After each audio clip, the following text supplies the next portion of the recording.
महाराज लखन पासी भारतीय इतिहास के उन वीर नायकों में गिने जाते हैं जिन्होंने अपने पराक्रम और शौर्य से विदेशी आक्रमणकारियों को कई बार परास्त किया और अपने साम्राज्य तथा जनता की रक्षा की।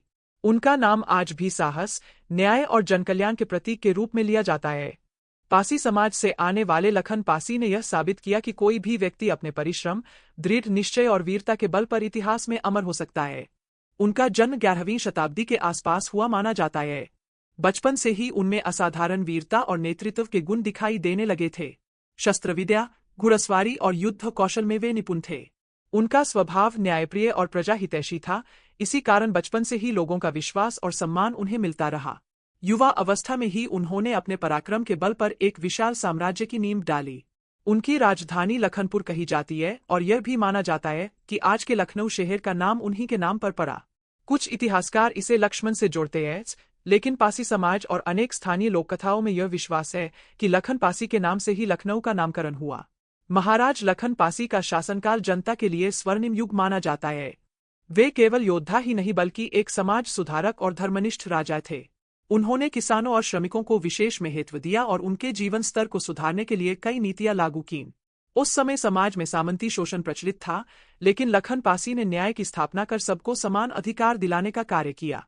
उन्होंने अपने राज्य में कुएं, तालाब और अन्य जलस्रोतों का निर्माण करवाया, जिससे खेती और जनजीवन को सुविधा मिली। उनकी नीतियों से समाज में समानता, भाईचारा और स्वाभिमान की भावना को बल मिला।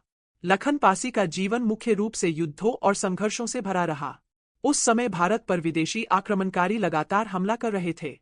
दिल्ली और आसपास के इलाकों से आने वाले तुर्क और अफगान शासक अक्सर उत्तर भारत की समृद्धि को लूटने के लिए आक्रमण करते थे, लेकिन लखन पासी ने उन्हें बार बार पराजित किया। उनकी सेना अनुशासन और पराक्रम में अद्वितीय थी। लखन पासी की तलवार की गूंज दुश्मनों में भय पैदा कर देती थी। कई युद्धों में उन्होंने अपने शौर्य से यह सिद्ध कर दिया कि भारत की भूमि पर कोई भी विदेशी आक्रमणकारी आसानी से कब्जा नहीं कर सकता।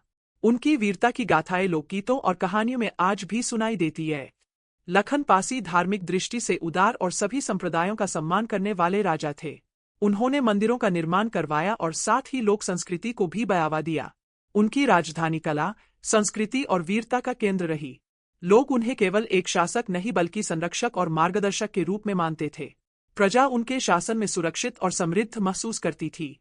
कहते हैं कि उन्होंने जनता से सीधे संवाद करने की परंपरा चलाई और उनकी समस्याओं का समाधान तुरंत करते थे। महाराज लखन पासी का जीवन बलिदान पर समाप्त हुआ। विदेशी आक्रमणकारियों के साथ एक बड़े युद्ध में उन्होंने अपनी अंतिम सांस ली। उन्होंने अपने प्राणों की आहुति देकर अपनी भूमि और जनता की रक्षा की। उनकी शहादत ने लोगों के दिलों में अमिट छाप छोड़ी। वे पराजित भले हुए हों, लेकिन उनकी वीरता और बलिदान ने उन्हें अमर बना दिया। आज भी पासी समाज और भारत के अन्य हिस्सों में उन्हें श्रद्धा और गर्व से याद किया जाता है। उनकी जयंती मनाई जाती है और उनकी स्मृति में कार्यक्रम आयोजित किए जाते हैं। लोकगीतों और लोककथाओं में उनके शौर्य का वर्णन जीवित है। लखन पासी का महत्व केवल इतिहास तक सीमित नहीं है, बल्कि वर्तमान समाज के लिए भी प्रेरणा है। उनका जीवन यह सिखाता है कि साहस और आत्मसम्मान से भरा हुआ व्यक्ति किसी भी विपत्ति का सामना कर सकता है और अपने समाज को सुरक्षित रख सकता है।